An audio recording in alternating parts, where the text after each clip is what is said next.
Hello दोस्तों, कैसे हैं आप? मैं आपका दोस्त रितेश और आज मैं आपके लिए लाया हूँ कुछ सच्ची डरावनी कहानी। तो अगर आप भी डरावनी कहानियों के शौकीन हैं तो मेरे चैनल को अभी सब्सक्राइब करें, क्योंकि मैं आगे भी आपके लिए ऐसी डरावनी कहानियाँ लाता रहूँगा। तो अपने अपने हेडफोन लगाएं और खो जाएं खौफ की दुनिया में। मेरा नाम अमितेश है और मैं वेस्ट बंगाल का रहने वाला हूँ। ये कहानी करीब 5-6 साल पहले की है। उन दिनों मैं कॉलेज के फर्स्ट ईयर में पढ़ा करता था। मेरा एक बेस्ट फ्रेंड भी था जिसका नाम देवाशीष है। वो भी हमारे घर के ही पास रहा करता था। हम दोनों बचपन से ही दोस्त थे और स्कूल में भी एक ही साथ पढ़ा करते थे। स्कूल के बाद कॉलेज में भी हमारा एक ही साथ एक ही कॉलेज में एडमिशन हो गया था। जहाँ हमारा घर था, पहले उसके ठीक सामने एक बहुत बड़ा खाली मैदान हुआ करता था। वैसे तो वो मैदान पूरा खाली ही था, लेकिन उस मैदान में सिर्फ एक बिल्डिंग थी, वो भी पूरी नहीं बनी थी। बताया जाता है कि जब वो बिल्डिंग बन रही थी तो उस बिल्डिंग के मालिक की बेटी ने उस बिल्डिंग से कूदकर खुदकुशी कर ली थी। उसके बाद से ही उस जगह पर अजीब अजीब सी हरकतें होने लगी थी। तो उस बिल्डिंग के मालिक ने वो बिल्डिंग अधूरी ही छोड़ दी और किसी और को बेच दी। नए मालिक ने वो बिल्डिंग पूरी बनवाई, लेकिन बिल्डिंग बनाने के दौरान भी लोग बताते हैं कि वहां अजीब अजीब सी घटनाएं होती रहती थी। जैसे कि कई बार लोगों को पुराने मालिक की बेटी दिख जाती थी, या फिर किसी को पीछे से कोई धक्का मार जाता था अचानक। एक बार एक मजदूर रात में अकेला साफ सफाई कर रहा था ऊपर वाले फ्लोर पर, तो उसको वही लड़की दिखाई दी। उस लड़की की एक आंख नहीं थी और उसके सिर से खून निकल रहा था। यह देख के वो बहुत डर गया और वहां से भाग निकला। अगले दिन उसने सबको ये बात बता दी। उस लड़की को देखकर वो इतना डर गया कि उसको बहुत तेज बुखार भी हो गया था। लड़की की बात बताने के कुछ घंटों बाद ही वो मजदूर मर गया। मैं और मेरा दोस्त अक्सर उस बिल्डिंग के नीचे जाते थे टाइम पास करने के लिए। हम दोनों घंटों वहां बैठ के हंसी मजाक करते और सिगरेट पीते थे।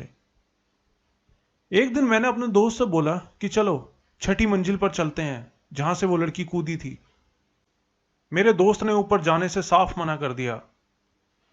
मैंने भी उसका थोड़ा मजाक उड़ाया, ये बोल के कि तू तो डरपोक है। फिर थोड़ी देर बाद हम अपने अपने घर चले गए। अगले दिन मेरे दोस्त देवाशीष ने मुझे फोन किया और उसी बिल्डिंग के नीचे आने को बोला। उसने मुझे वहां बुलाया और कहा कि कहीं घूमने चलेंगे। मैं उस बिल्डिंग के नीचे पहुंच गया। वहां देवाशीष नहीं था। मैंने वहां पर मौजूद एक दो लोगों से पूछा कि देवाशीष कहाँ है, तो उन्होंने बताया कि वो तो तीसरी मंजिल पर गया है। मुझे थोड़ा अजीब लगा, क्योंकि एक दिन पहले ही उसने मुझे ऊपर जाने के लिए मना किया था। लेकिन मैंने सोचा चलो देखते हैं, शायद वो ये दिखाने की कोशिश कर रहा होगा कि वो डरपोक नहीं है। खैर, मैं तीसरी मंजिल पर पहुंचा तो देखा कि देवाशीष वहां एक कमरे के अंदर सिर झुकाए बैठा है। उसकी आंखें अजीब सी लग रही थी। उसने मुझसे वहां बैठने को बोला। मैं बैठ गया। उसने मुझे कहा कि चलो छठी मंजिल पर चलते हैं। मैंने उससे पूछा कि कल तो तुम मना कर रहे थे वहां जाने को, तो आज क्यों जा रहे हो? उसने बताया कि आज उसका मन कर रहा है। वहां जाके वो देखना चाहता है कि छठी मंजिल से नीचे कैसे दिखता है। मैं भी तैयार हो गया और हम दोनों ऊपर जाने लगे सीढ़ियों से। आगे आगे वो था और पीछे पीछे मैं। हम चौथी मंजिल पर ही पहुंचे थे कि जेब में रखा मेरा फोन बजने लगा। मैंने जेब से फोन निकाला तो मेरी आंखें फटी की फटी रह गईं। मेरे फोन पर देवाशीष की कॉल आ रही थी, लेकिन देवाशीष तो मेरे आगे आगे चल रहा था। मैंने आगे चल रहे देवाशीष से पूछा कि उसका फोन कहाँ है। उसने बताया उसकी जेब में। यह सुनकर मैं बहुत डर गया। मैंने उसको बोला कि मेरी मम्मी की कॉल आ रही है और मुझे नीचे जाना पड़ेगा बात करने के लिए, क्योंकि यहां पर सिग्नल नहीं आ रहे हैं। देवाशीष मेरे को ऊपर जाने के लिए फोर्स करने लगा, लेकिन मैं जल्दी से भाग के नीचे आ गया। नीचे आते ही मैं सीधा बिल्डिंग से बाहर निकल गया। नीचे पहुंचते ही मैंने देवाशीष की कॉल उठाई। उसने मुझसे पूछा कि मैं कहाँ हूं। मैंने कहा बिल्डिंग के सामने। मैंने उससे पूछा कि वो कहाँ है। उसने बताया कि वो तो अभी घर पर ही है और बस निकल ही रहा है। मैंने उसको जल्दी से वहां आने के लिए बोला। उसके पहुंचते ही मैंने उससे पूछा कि क्या तुम मेरे साथ ऊपर नहीं गए थे। उसने बताया कि वो तो अभी अभी पहुंचा है वहां पे। तो मैंने उसको पूरी बात बताई। हम दोनों बहुत डर गए थे।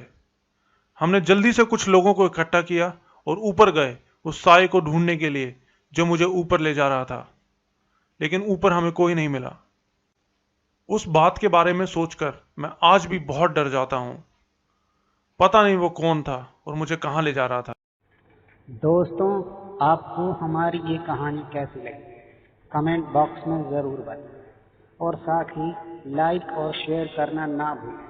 जल्द ही आपसे फिर मुलाकात होगी। तब तक के लिए गुड बाय।